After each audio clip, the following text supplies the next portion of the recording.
Let's start at the top of the division, first of all, then, Hugh, because I think more so than ever, what was a 6 or possibly even a 7 with Leicester City, for me personally, feels like a quite solid 4 now. You know, Chelsea, Man United, Man City, and Liverpool. The big question is, where do they all finish up for you? What do you think about those 4? Do you agree with that? I think it's hard to say exactly who's going to finish where. Let's be honest, Manchester City will probably be in the top 2. But like I say, I think there's going to be a few teams that feel like this could be their year. I mean, Chelsea, European champions, signing Romelu Lukaku, we think that's going to be confirmed. Well, look, I think he's the perfect striker for them.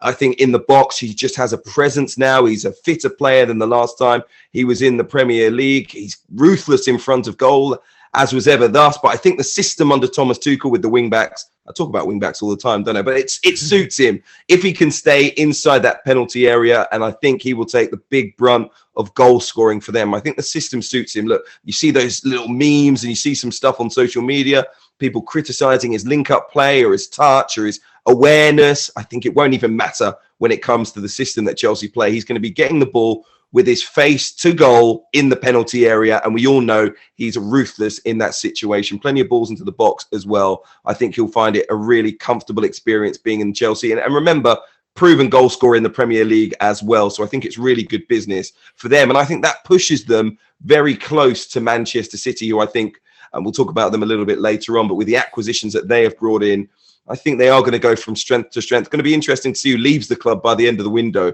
Doesn't matter what happens, though. They are going to have probably still one of the best squads we've ever seen in European football. So with Pep Guardiola as their manager, it's really hard to look beyond them. They're my favourites, I've got to say, but we haven't really seen any footballers yet, except for the Community Shield, and they lost. So, you know, I think we have to take a pinch of salt from what we've seen so far. But if you base it on last season, they will be stronger. Yeah, it's interesting. I think Man City and Chelsea, I think a lot of people are seeing them as their favourites this year. I look at those 4 teams and I'm trying to figure out my predictions, because once you've done it, you want to probably stick with it. But I really struggle with the fact that in terms of a first 11, I think Liverpool are up there with them. You know, if everyone's fit and stays fit, when I'm trying to kind of calculate how the season's going to progress, I just think about the amount of football that those 4 teams are going to have to play. And that's where I feel like if Thomas Tuchel can keep everyone happy, I think that's probably the biggest question mark for Chelsea, because I think when he comes in and everyone's vying for positions and it's the business end of the season, you're working towards the Champions League, people are okay with kind of maybe sitting on the bench and coming on or getting minutes or whatever it might be. A question for you, Hugh, is Lukaku comes in, you spend that much money on him, a bit like last season with Werner and Havertz. He's obviously going to play. He's a world-class striker. So my question with Chelsea and Man City, maybe a little bit, maybe less so Man City, because I think, you know, Pep's got the credit in the bank that roulette that comes with him is just a known fact, and they have so much quality there. But more so with Chelsea, who's gonna miss out and who's gonna be an unhappy player by the time we get to January, because you can't fit everyone in?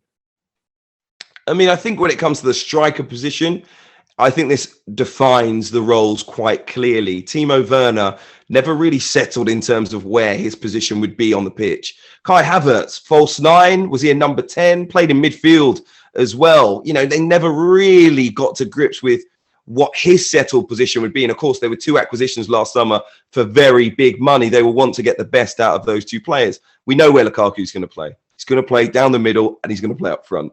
So I think everyone else fits in around him.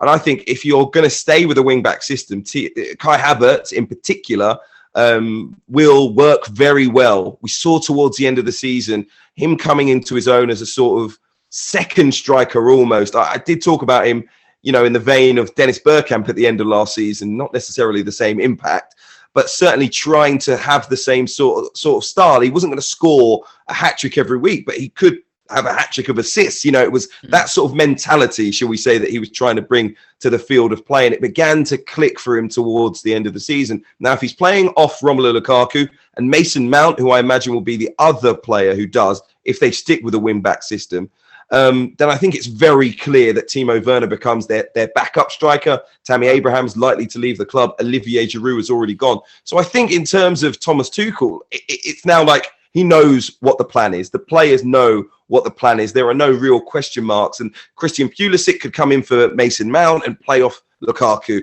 Hakim Ziyech could come on for Kai Havertz and play off Romelu Lukaku. But there's so many players there, Hugh. People are going to get annoyed, right? Exactly. But the system becomes very clear, you know, and those players who were like, am I an inside sort of number 10 or am I a winger? I think it becomes very, very clear that you're playing off a big number 9 type character. And so you are almost a second striker or a number 10. You are not an out and out winger. And we will allow Ben Chilwell or Reece James to provide the real width and crosses into the box playing wing back. So I think that helps Chelsea. I think they will go into every match knowing and being very settled in terms of how they play. And they already really were quite well drilled in it towards the end of last season. It'll be interesting to see if at some point this means that Thomas Tuchel moves to a 4-3-3. I don't see it as yet because they were so good defensively. And also, I don't think they've yet got that centre back that they need where they would feel comfortable playing in a 4. They've sort of got a jack of all trades pretty much back there. And Thiago Silva, the really only elegant, proven centre back at the top level, of course, isn't playing every week for them as much as he is good when he's on the pitch.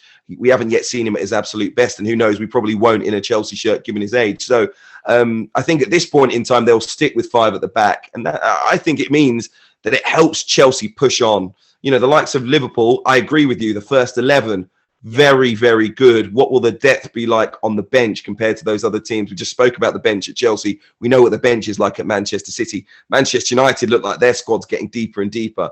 And I wonder if Liverpool, as good as that first 11 will be, with a couple of big injuries like we saw last year, could really knock them off track. So I think I think they're one of the favourites, Liverpool. But yeah, it's a big question mark on the depth of squad. But I think they'll be back. They're well rested. Let's put it that. If you want to call last season a positive in any way, it's that sort of high intensity play wasn't there every week. And maybe some of their players got a bit of a breather. Do you think they'll challenge? I think they've got a real shot there. It is the depth. That is the problem. Another problem, African Cup of Nations next year. You're going to lose Mane and Salah for a month of the season. Can they cope with that when you've got the Champions League and off the back of a very, very busy, I mean, first half of the season full stop, but Christmas period as well. I think that could hurt them for a team that has the chemistry there, but does it have the durability as much as it did 2 seasons ago? That's why I'm struggling a little bit. And we're going to go to our predictions now. Let's do it.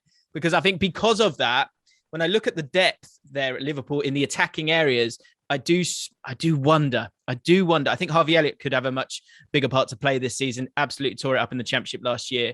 But when I look at the depth and then the management, at the moment, I'm going with this, right? So if Harry Kane doesn't sign for Manchester City, I'm going Chelsea, Man City, Man United, Liverpool. What are you going with? The thing that you've got to say about Manchester City and when it comes to Harry Kane is they still outscored everyone in the Premier League last season without a frontline world-class striker. Sergio Aguero, played a bit part, was injured for most of the season. So they have the capability of scoring a lot of goals even without Harry Kane. They've added Jack Grealish as well, of course. So I think whether or not they sign a premier, frontline striker, they will have enough. That squad is just that good.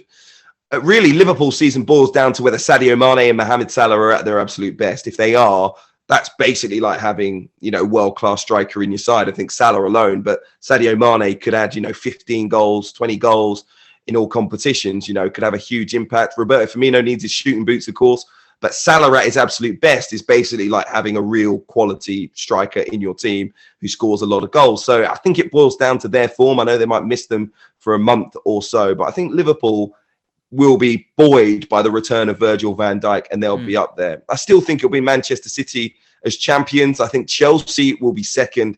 And then it's a toss-up, really. But I'd say Manchester United third based on last season and the additions they've made. And then Liverpool in fourth. And yeah, the real question mark is over that depth once again. Because, I look at Trent, I look at Andy Robertson. I think if there's an injury to one of those for a long time, it will be a huge blow as well. They haven't really got depth in those areas and it's a key position for them. So we'll see how the season pans out. Who knows? I think if any of them were champions, you wouldn't be massively surprised either. Hi guys, James Alcott here from ESPN's Football Forecast. Thank you for watching. If you've enjoyed the video and you want to check out more, make sure you subscribe to ESPN UK.